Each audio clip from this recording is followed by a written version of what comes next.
Hello, I'd like to welcome you out to the recording of the youth session Young Expression Club. We have the fantastic Jalen Law here with us today. Yay! I'm super excited. I'm going to stop sharing screen now and remind you that we've got Miss Kathy here as our host and Wing Serenity as support, and then turning it over to you. All right, thank you, Beth. So my name is Jalen Law. I'm an artist, business owner based in Buffalo, New York. I'm a man that wears many hats when I'm not doing mural projects around Western New York or other parts of the country. I'm teaching kids and young adults the sweet science of social and emotional intelligence. And so how I do that is in our classes, we combine different forms of art. So those different forms are writing arts, visual arts, and music arts. The music portion we won't have today. Usually when I do the music portion in my classrooms, the headphones that I have on are silent disco wireless headphones. And I would give my students each one for the class, and different genres of music will play. And while those songs are playing, stimulating their brains to think and be open to the information that I give them, they can also hear me talk through the headphones. But nonetheless, I would like to get started today on the notion of self-awareness. Self-awareness is an important piece to emotional intelligence because it gives us the ability to be aware of ourselves and how we feel in moments, whether they're personal or professional, whether we're dealing with family members who are getting on our nerves or dealing with teachers who may be giving us a hard time. It is the self-awareness that communicates to us that we may not be, whether we are feeling good in that moment or we are not feeling good in that moment. And so what I want to start off this workshop with is a quote by Robbie Glass, who's an author. And Mr. Glass once said, like an ability or a muscle, hearing your inner wisdom is strengthened by doing it. And I think that really encompasses what we are talking about today in regards of social awareness. If we were to think of social awareness as a muscle, in order for us to improve that muscle, we need to train it.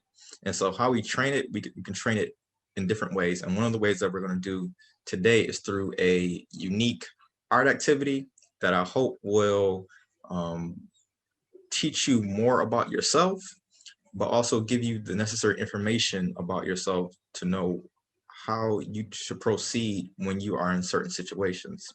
So the definition of self-awareness, without boring your heads off, is noticing and being able to label your feelings, emotions, your gut level instincts, and reactions.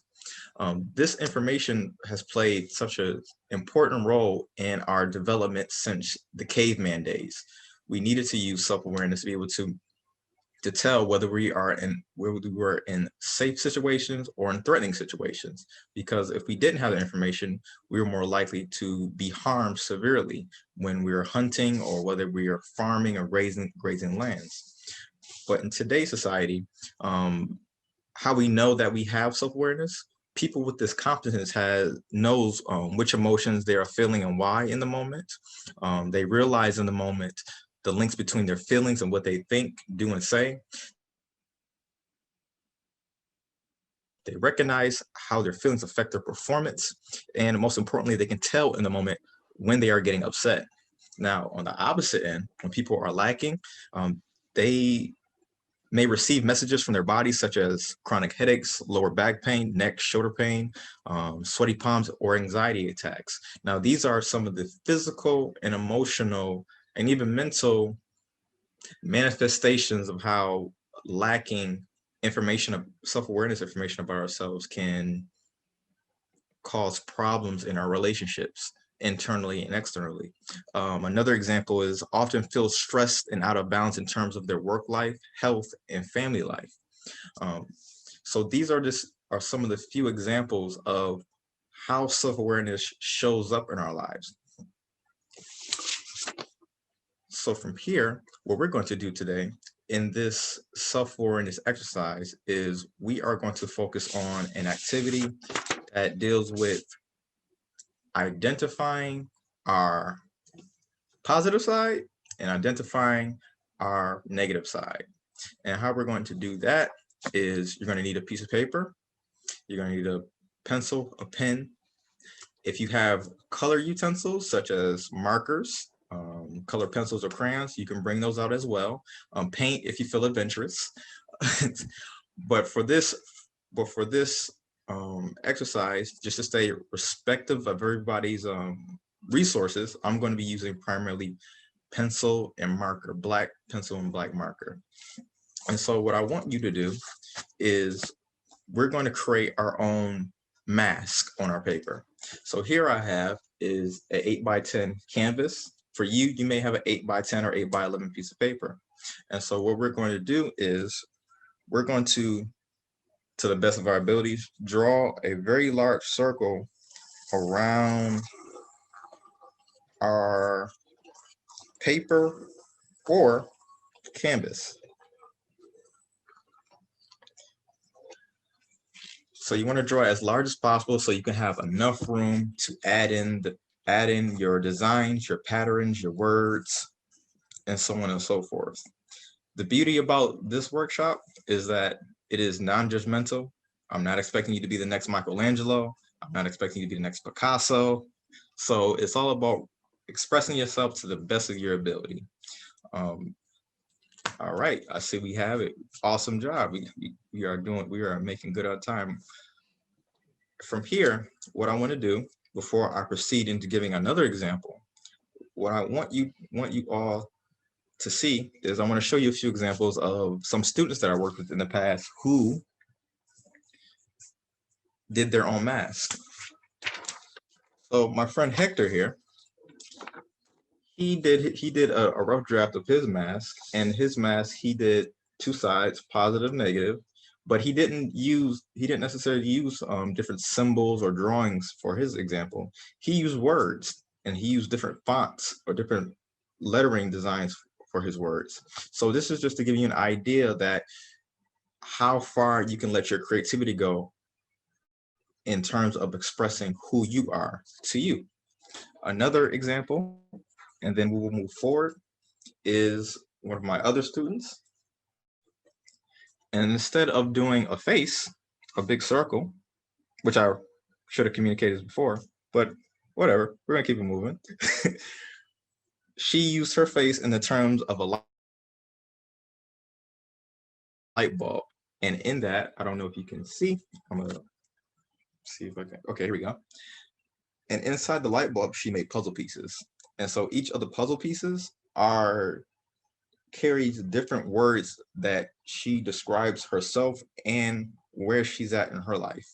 So these are just some few examples of how creative you can be in your self-awareness journey. And so from here, what I want you to think about is, first and foremost, now that you have the big circle, make a decision if you want your paper to be vertical or do you want it to be horizontal. For me, I'm gonna keep mine horizontal, being that I'm working with such a small canvas. I want to have enough room to stretch out my design from left to right. From here, I want you to find the middle point of your drawing, and from that middle point, I want you to create a lightly, don't press too hard with your writing utensil, just lightly make a middle line, cutting the circle in half.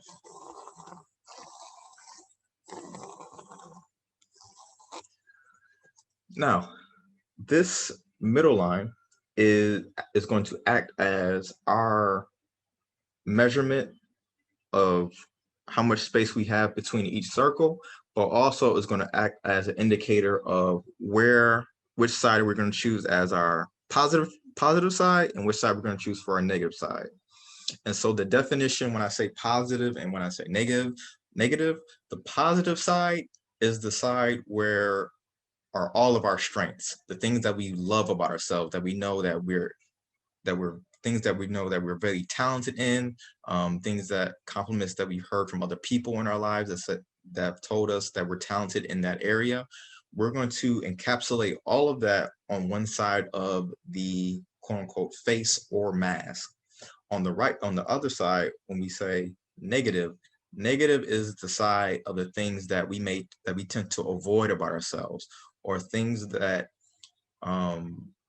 we know we need to work on about ourselves, but we either tend to avoid, or we don't know how to start the process of dealing with those different parts of ourselves.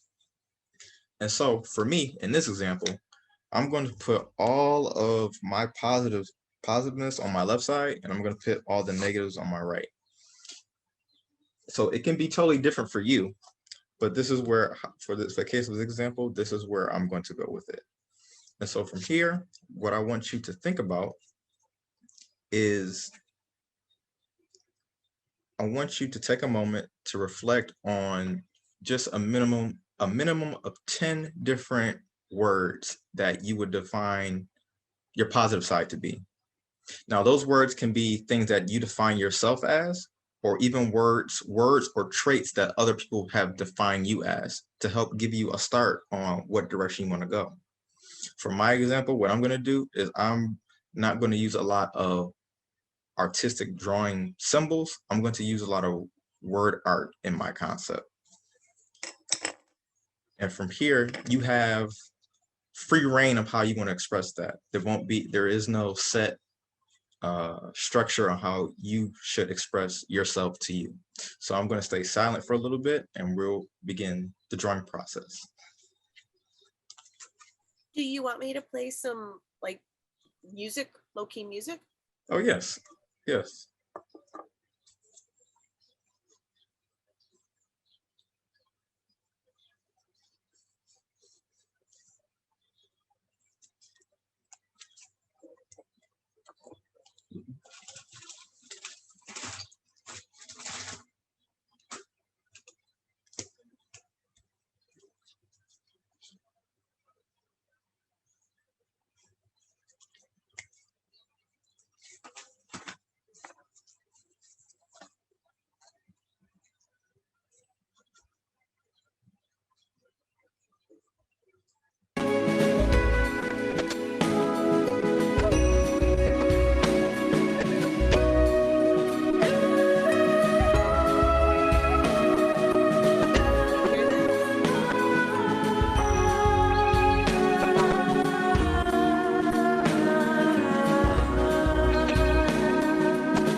How are we doing so far?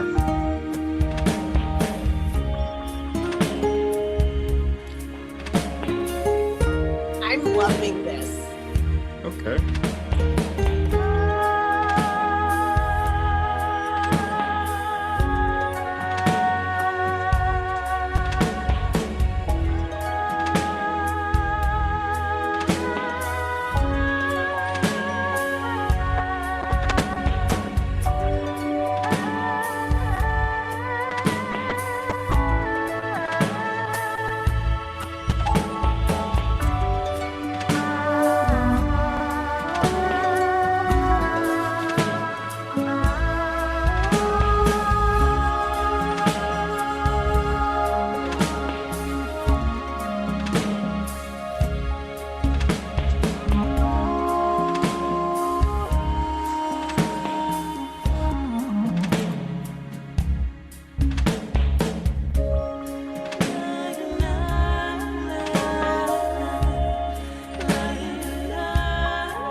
Right. At this time, I definitely want to take the time to let everybody share their findings. Ms. Beth, we can start with you first, of course. I had so much fun doing this. So I didn't finish it, but I started when you said like think of 10 words. I decided to just like commit to it and not like edit it. Mhm. And so I have like organized and open and teammate and smart and funny. And I added, so I have a thing about the word beautiful. Yes. People who love you can call you beautiful Yes. because beautiful is a way to describe somebody's soul. And you can only call somebody beautiful if you know what their thing is. Like it has less to do with how you look, but how you think. So I was thinking about like words my husband would use to describe me. cares, dedicated. My coworker Missy and I have kind of a joke that we're delightful. So I put that down. And then I made like doodles that like kind of represented those things. Yes. And then I decided they were all tied together. So I have the dots connecting, the paths connecting them. And I was working on the other side and like, I haven't finished it yet. So I know that I'm exhausting a lot. I can be very selfish, proud, and proud. Like it's hard to ask for help. I can definitely relate to that. Yeah, that like I can do it myself. I'm the oldest and I'm wildly independent. And so like probably the biggest thing is asking somebody to do something with me or for me and full, because I have a tendency to take on way too much. So that's why we connected, because we got so many similarities here.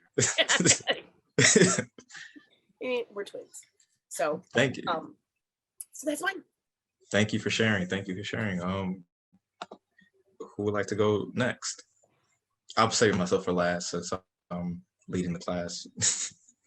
I can go. Okay. So I did mine on my. It's not sitting down. Oh, that's okay. I did mine on my iPad because it was just sitting here. But so I did like one side of my strengths and one side of my weaknesses also. And so on this side, I had like the brain because that's something like people always tell me I'm intelligent and I like to think so. I'm also very like caring and loving. When it comes to like problem solving and stuff, I'm pretty curious, but I also think like realistically and like logically, which is why I put the puzzle pieces. And I work really hard, which is why I put the like weights. And then I kind of am really passionate about like reaching my goals, so that's why I put the target.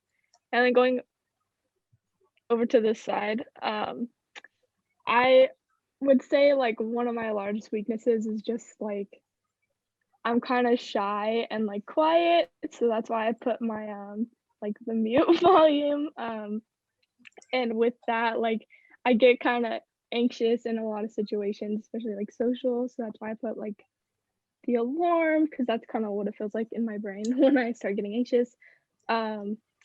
And also just like with that shyness kind of comes like my cautiousness, I guess. Like I've always kind of had issues like taking risks with things. Right. So that's why I put like the caution symbol. And then like Beth was saying, I'm like very independent. I don't like to ask for help. And part of that probably also is again with just like being kind of more introverted.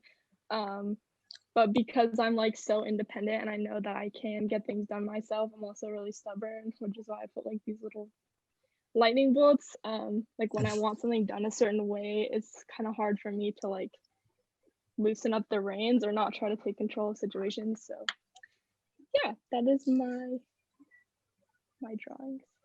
Thank you for sharing. It was a very good design. And one thing that I want everybody who's listening to this to take note of her findings about herself. There's a sub aspect of self-awareness called accurate self-assessment, and that is your ability to have an inner awareness of your strengths as well as your limitations. And what you did is you were able to accurately, to the best of your abilities, to make those determinations about yourself in this really unique way. So thank you. So for the kids that will be listening to this, one thing that you have, a skill that you should have when you are in different situations with your friends and with your family or in school or whatever the scenario may be, as you are listening to somebody's feedback on a certain subject or the subject matter or the theme, take a moment as you're actively listening to that person to take a self-assessment about yourself in that moment. It can go a long way for you to be able to make decisions that are more in alignment to who you are and also keep you out of harm's way. So thank you. And Kathy?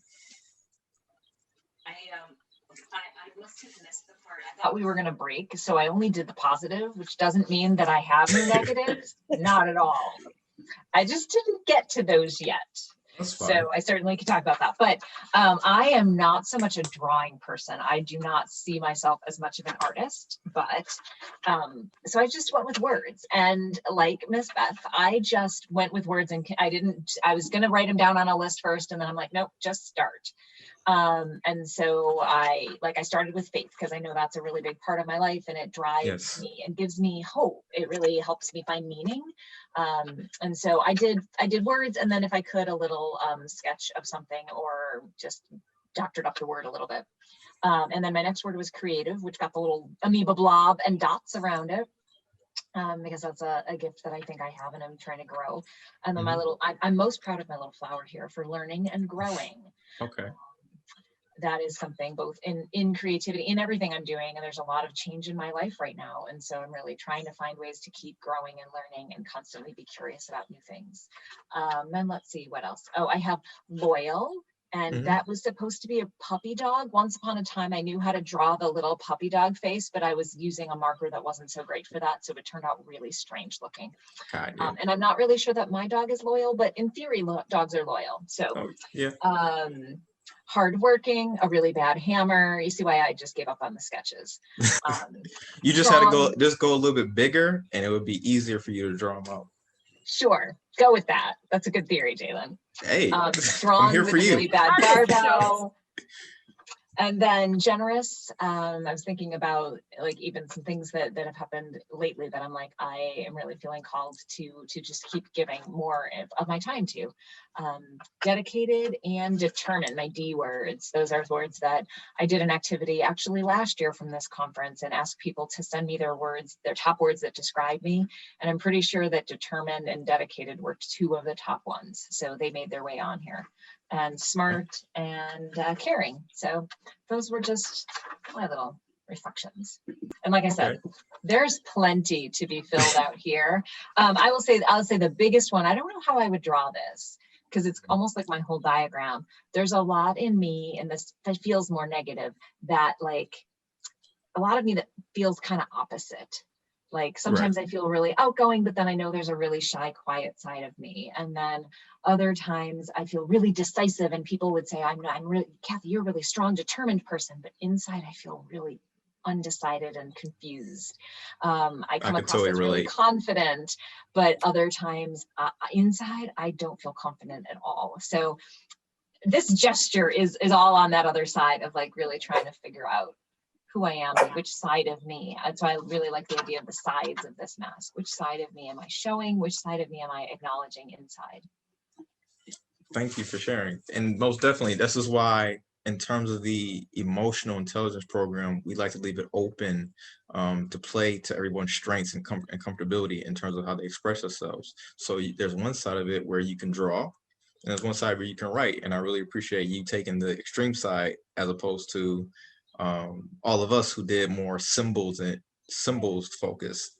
But one thing I definitely would like to point out is sometimes, and especially kids, as you get older and you graduate from school, how we measure our ability to be artistic ends with the last assignment we turn in for a grade. And that's not necessarily the case. Artistic expression, I always make the argument that is all in us, but however, it's like it becomes atrophied after a certain time when we completely stop after school, or yes, completely stop when we're done with school and with our last assignment. But like anything, you have to be able to train those muscles, train your artistic muscles, train your creativity muscles to create the art that you have a keen interest in. And that can be done in simple ways, either simply taking time for yourself, whether that's 2 minutes or whether it is an hour. Doodling plays a good role in being able to strengthen those confidence skills in yourself. But that's definitely something to keep in mind. But yeah, your images were good. You just had to, with the marker you had, I'm guessing it was like a little bit thick, so you just had to go bigger so you can have more room to draw the features in. But I got the intention though. Thanks. We want to see yours, Jalen. So for me, Kids, do not I attempt told a this at fib. home. I said I was going to use black and white. I told a fib. I was going to do this black and white, but I'm such a painter at heart. I just had to use color. So what I did was I did a circle, but I did mine's almost like a brain, but a brain with a very hard shell. So the hard shell is almost protecting me from these green and blue colors, and the green and blue colors is that unknown essence to life. And so, as you can see, the shell gets harder when it gets closer to my negative side. It's a little more open as we get more to the positive side.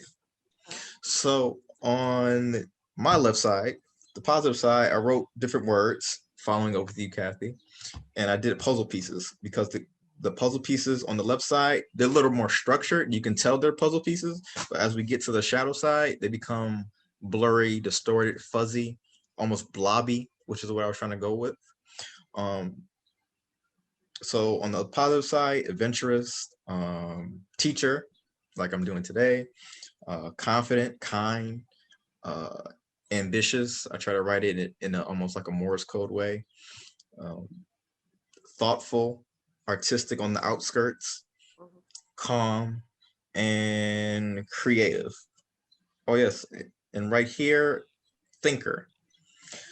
But as the thinker is on the border between the positive and going into the shadow side. So as that bridge transitions over to the shadow side, I have the word over. So overthinker, over analytical. So I think too much about my decisions, and sometimes it becomes a deterrent in being able to move forward on something. Because I don't like to make the wrong decision, because making wrong decisions can be painful. So self-depreciating. Self-depreciating is basically means very critical of yourself, very critical of decisions you make, especially when you know you're doing the wrong things. And sometimes self-depreciating can lock you in an internal prison away from your potential, expressing your true potential out in the world. And that true potential, those things that are needed for others to be shared with others out in the world. Which is why I almost have it like locked away on the far right side. Doubtful. Doubting whether if I'm making the right decision or not, doubting if I have the capabilities to do the things that I see in my mind before acting on them. Stubborn, very, very stubborn. Control, wanting to be in control of situations, especially when life says the opposite. You don't necessarily have too much control. Sometimes life situations calls for you to not be in control and let things go, let things just happen. And the last, rebel at heart.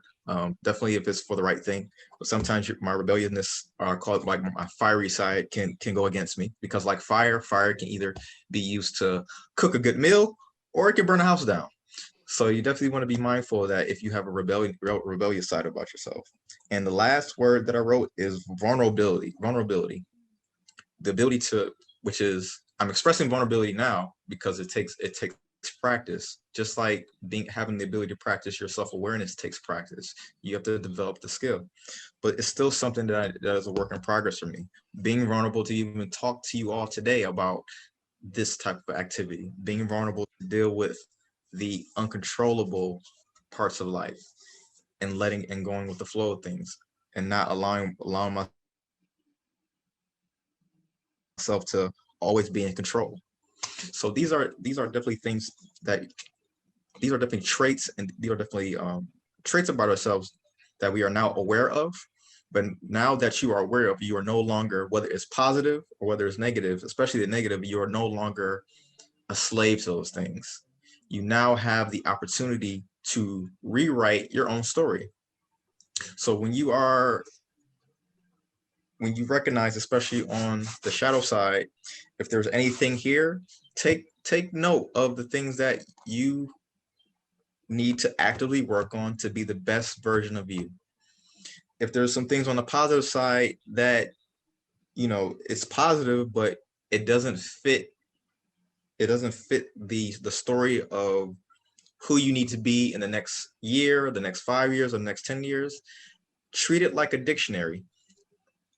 Delete that word and find a new word that's more in alignment to the person you need to be. These are things I want you to take in consideration in order for you to build your self-awareness skills. As some bonuses, some things you can do to build your self-awareness skills, you can do something called an emotional self-assessment. An emotional self-assessment is where basically you're taking a piece of paper and you are assessing how you're feeling throughout your day. Now, you don't necessarily have to write it down, even though it will help. You can take mental notes. You can take mental notes of, okay, maybe at 8 o'clock, I feel like this because of this. 12 o'clock, I feel like this because of this. And that will start giving you the necessary information to start taking better control on how you want your day to go and how you want the quality of your relationships with yourself as well as the relationship with other people to go. And these are the things. Jalen, oh, sorry, that you could even doodle that, right? Like the Yes. self-assessment, or I'm thinking of emojis. Yes, of Like, course. if I even wanted to keep notes on my phone, I could do it to myself as a note with some different emojis of how am I feeling at different times of my day and what's causing those feelings. Most definitely. You can do that. Another That's thing my kind of artwork. most definitely. You can do that, or you can do something that I like to call emotional forecasting. So just like a weatherman forecasts the weather early in the morning, you can do an emotional forecast for different points of your day, from when you wake up to when you go to bed, to say, okay, how I start my day, I'm feeling, and the forecast can be in terms of a color. So I'm feeling, I don't have the necessary word of how I'm feeling right now, but I'm feeling yellow today. So how would yellow be expressed to you? And as you have that starting point of information of how you're feeling and forecasting it and how it's going to affect you throughout your day, to build that awareness within yourself to notice when that forecast changes. Because some days, like weather, they may say it's going to rain. However, how many days have we gone through where the weatherman says it's going to rain and it never rains? So if it stays consistent, or if the color changes from yellow to green, take mental note of that and take note of